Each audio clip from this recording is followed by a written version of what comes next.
As the Tokyo Olympic approaches, various things are drawing a lot of attention in Japan. The following is the title of the news in Japan. Why is the Olympic delegation moving freely when someone tested positive? What is the Japanese government doing in this dire situation? On June 22nd, a member of the Uganda Olympic team who arrived in Japan tested positive.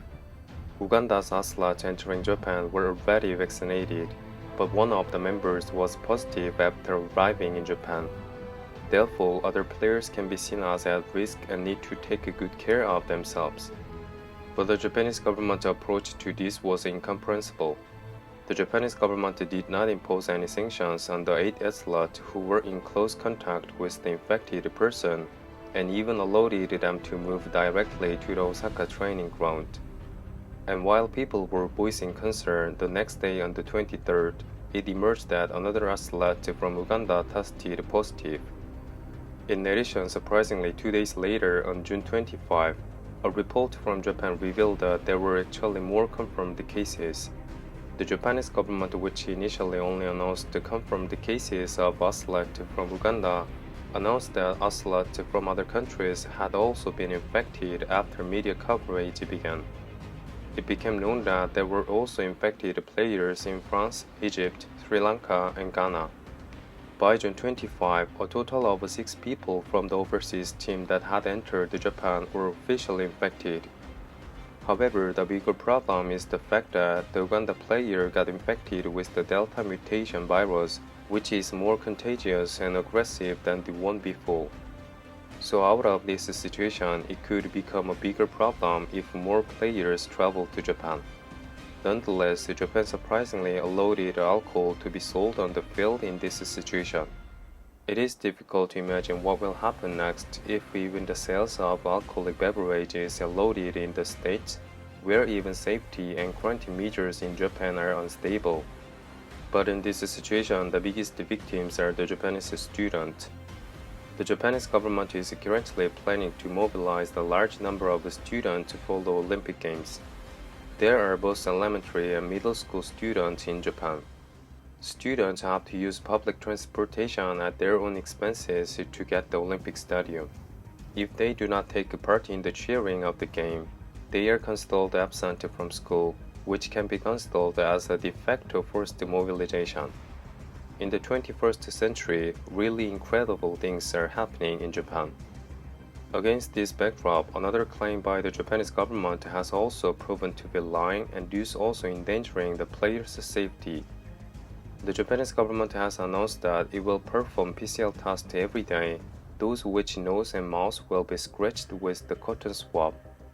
However, the news media in Japan reported that in fact, the antigen tests are actually performed, which is tested on saliva. The most accurate method currently available is the PCR test, in which a cotton swab is used to scratch the inside of the throat and nose. However, the saliva test proved to be problematic because the accuracy of the test was significantly reduced after brushing teeth or eating. To this added, the controversies are increasing in relation to the Olympic Village. The Japanese government recently unveiled this Olympic Village and media reports followed. These were the title of the article reported by some media. Tokyo, Olympics like no other with Olympic Village to match. Tokyo Olympics, can this athlete village keep out COVID? We shall now see the BBC report on this. A BBC reporter enters the bedroom of the Olympic Village. A reporter who visited Athlete Village wonders if the Athlete Village can prevent infection from spreading. And after looking at the bed, he said that the beds are really small, and in fact it looks really small at first glance. Then he takes off the bedspread and pats on the cardboard beds, the entire bed frame, and say that the bed is made of environmentally friendly corrugated cardboard. However, the cardboard beds, which are smaller than a normal single bed, look way too small, and especially too small for the athletes who are bigger than the general public. When there was a flood in Japan last year, these cardboard beds were made available for flood victims. Back then, flood victims complained that the cardboard bed quickly got damp and then just broke. Now when you consider that most ocelots are bigger than average and still use that little cardboard but one wonders if it will be okay or will it break easily. However, there is a more serious problem than all those things which I mentioned before. As its citizens avoid Fukushima's agriculture and fishery product due to the radiation, Japan has been campaigning to use product from Fukushima. And a very worrying scene was filmed a few days earlier in the Olympic Village. In September 2019, SBS, Korea's leading media company, reported on the building materials of the Tokyo Olympic Village. And the reporting at the time confirmed that a large number of wood used in the Olympic stadiums and sports village came from Fukushima, and that the radiation measurement was not carried out correctly. The Japanese government claimed that pelling it would avoid the problem, but other sources have confirmed that forests that suck up calcium-contaminated rainwater are also heavily contaminated inside.